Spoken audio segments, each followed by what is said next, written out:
এত বড় অজগর সাপ আজ অব্দি আমরা দেখি নাই। মোটামুটি 20 থেকে 25 ফুটের মতন লম্বা হবে। ওজন মোটামুটি 70 থেকে 80 কেজি হবে। বিশাল বার্মিজ পাইথন উদ্ধার মাদারিহাটে। বেশ কয়েকদিন ধরেই মাদারিহাটের মেঘনাথ সাহানগর এলাকায় একটি বিশালাকার বার্মিজ পাইথনের দেখা মিলছিল, কিন্তু দেখা দিয়েই সেটি মিলিয়ে যাচ্ছিল নিমেষের মধ্যেই। বহু চেষ্টা করেও স্থানীয়রা কিছুতেই ধরতে পারছিল না সেটিকে। মঙ্গলবার দুপুরে মাদারিহাটে মেঘনাথ সাহানগর সংলগ্ন এলাকায় রেললাইনের ধারে ফের দেখা যায় সেই বিশালাকার পাইথনটিকে। এরপরই খবর যায় বন দপ্তরের কাছে। স্থানীয়দের সহায়তায় বন দপ্তরের কর্মীরা সেটিকে উদ্ধার করতে সক্ষম হন। পাইথনটির দৈর্ঘ্য 15.5 ফুট।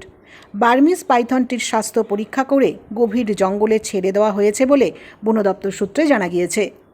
এটাই বস্তিতে ঢুকে গেছে গা। বস্তির লোকে খবর দিল, খবর দেওয়ার পরে দেখি এত বড় অজগর সাপ আজ অব্দি আমরা দেখি নাই। মোটামুটি 20 থেকে 25 ফুটের মতন লম্বা হবে। ওজন মোটামুটি 70 থেকে 80 কেজি হবে। এই করে আমরা বন দপ্তরকে খবর নিয়ে আসা হলো। বন দপ্তর আমরা সবাই মিলা ধরলাম সাপটাকে। আপনার নাম? অশোক রায়।